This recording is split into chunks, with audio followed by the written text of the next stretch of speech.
Question mark. I will be performing here and there. Okay? Hello? Thank you for being here. I'm super stoked to be here. Thank you for the good intro as well. The name Emmanuel has a lot of syllables. In the 4 years I've been doing comedy, it's been messed up more times than not by professional comedians, professional hosts, all that good stuff. I think the worst I ever got, though, this guy, here in my own hometown, he brought me up, and my parents were in the show. I was like, just don't mess up my title and don't mess up my intro. He was like, okay, I got this. And then he brought me up to stage, he said, please welcome to stage, E-Mule.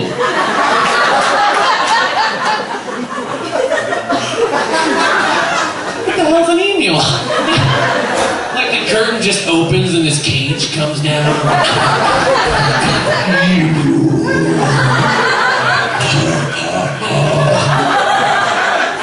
I don't know. Being an Emmanuel in the Treasure Valley is a little difficult. In the 32 years I've existed here, I have never met another one. Although my name comes up in conversation all the time. I had a friend, he bought a car. He was like, it's Emmanuel! And I was walking in the room and I was like, hey, it is me! And he was like, I'm talking about my car. Sorry. I bought a camera. I bought a camera on Craigslist, and when it showed up to my house, it didn't have the instructions. I called the lady. I was like, look, there's little buttons here. I don't understand. Do you have the instructions? She said, no, I don't. Have you tried downloading the e-manual?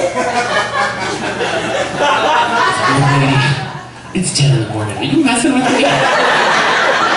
I can't take another one. It's okay. It's okay. But being a Boise comic is fun. I just recently bled into the road work side of the world of the comedy universe. And it's fun, though, because you find yourself in situations. Like, I was paired with this guy. He was just this kid. He was from L.A., born and raised. You know, he was like 23 years old, and we were headed towards Montana.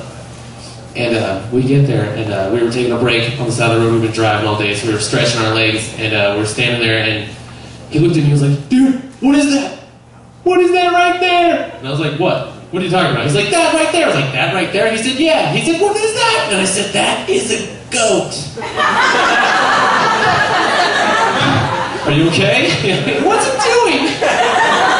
Looks like it's enjoying grass as a meal. What's the one behind it doing? That's its baby. I was also on the road with this guy from Wisconsin, which I guess they don't make mountains there. I'll never forget it. He came screeching to a halt. He was the one driving. He was like, what is that? It's a mountain, dude. Trust me, it's not going anywhere. Do you mind driving? So I drove. I drove through Montana, back in Idaho. We had a gig in Idaho Falls. And this guy, he was funny. I'll never forget this other moment. As an Idaho comic, you know you're back in Idaho when you're walking out of the gas station and the guy from Wisconsin looks at you and says, was that meth mouth? Yeah, that's meth mouth, bro. They've all got it down here.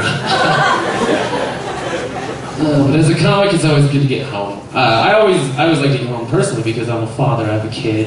You know, I got a beautiful little girl. And I miss her dearly every time I leave town. You know, but you know, like for me, it's like I miss her dearly a lot. Like I'm always excited to see her, you know, because her mother and I, we don't necessarily get along. We're not friends or anything. She hates me as much as I hate her. It's very mutual, and she's very difficult to get along with. I mean, let me put it in perspective. How many of you have ever had the significant other that likes to solve arguments by slitting their wrists and rubbing blood all over the wall? Hands? Hands? Yeah, that's a lonely roller coaster. And it just goes down. Back up. Not to mention all the sponges you go through. One day I just settled. I was like, I'm done. That one's dishes, that one's arguments. I was getting made fun of one day by one of my friends. He said, nice pink sponge. Where'd you get that one? And I looked at it and I held it and I thought out loud. I said, it used to be yellow. It used to be yellow. But having a kid is the most fun I've ever had in my entire life. You can run around the store chasing them. Like, in order to be a good dad, in my opinion, all you have to do you just have to be willing to be a goofball at any time, you know? Especially the store. My kid loves it when we play robots, you know? Chasing around the store like some kind of death bot. Like,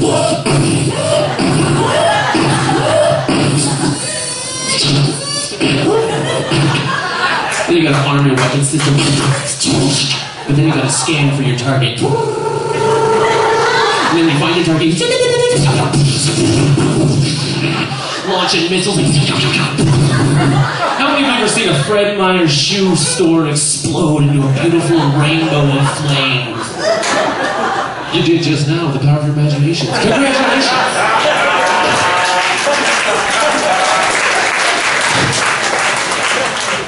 My daughter loves it. You know, but oh man, the day a kid is born is pretty intense. Parents, are there parents in the room? There probably is, right? It's the fact. We're all sophisticated here. We've reproduced. Man, the day my daughter showed up was interesting because well, first off, I was at a kegger with my homies. And then I got the phone call, hey, your kid's on the way. I was like, oh crap, okay, I gotta go. They're like, all right, man, but one more cake stand. I was like, no, man, okay. All right, one more. For the baby. I'm a little faded and I'm standing in the lobby. I'm like, oh my God, am I ready to be a father? I don't think I'm ready to be a father. Asking strangers, do you think I'm ready to be a father? Look at this face. But then Enya came on. I was standing and I was like, okay, that's okay.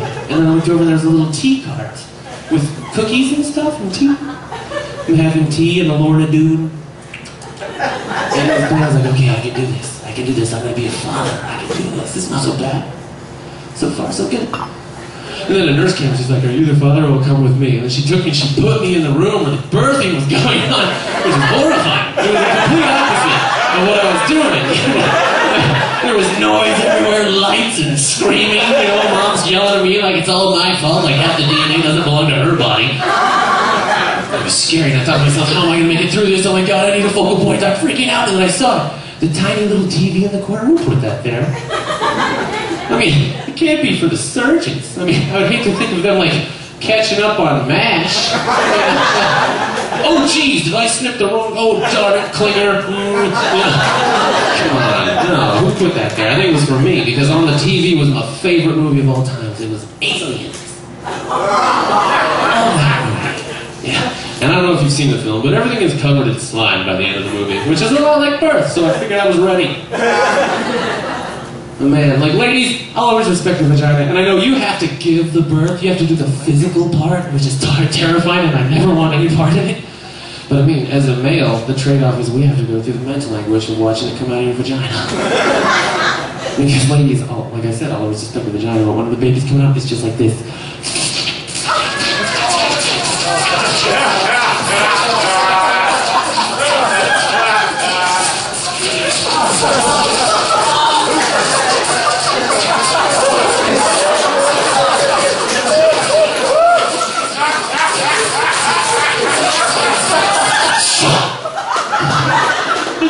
Human head. It doesn't look human, it's all misshapen and covered in boogers and birth juice, and its eyeballs are open and they're as black as jelly beans. And her eye, she had one eye open and she was staring straight into my soul, and I could hear her voice inside of my head. She said, I've come for you. I got all pale and backed up towards the window. They had to catch me. They wouldn't let me cut the umbilical cord, which was the only reason I was there, to my understanding. And it was all over. I was standing in the corner thinking about the whole thing. I was like, man, I've been prepared for 30 seconds. I'm already messing this up. But the nurses, they must see that a lot. They felt really bad. I mean, they came over. They were super casual about it. They were like, hey, man, kind of pussed out back there. And yes, that is a pun. And I was like,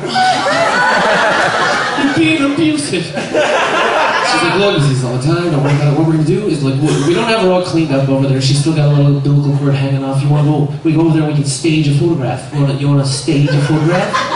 And I was like, wait a minute, wouldn't that be sort of like living a lifelong lie? She said, yeah. I said, yes, please.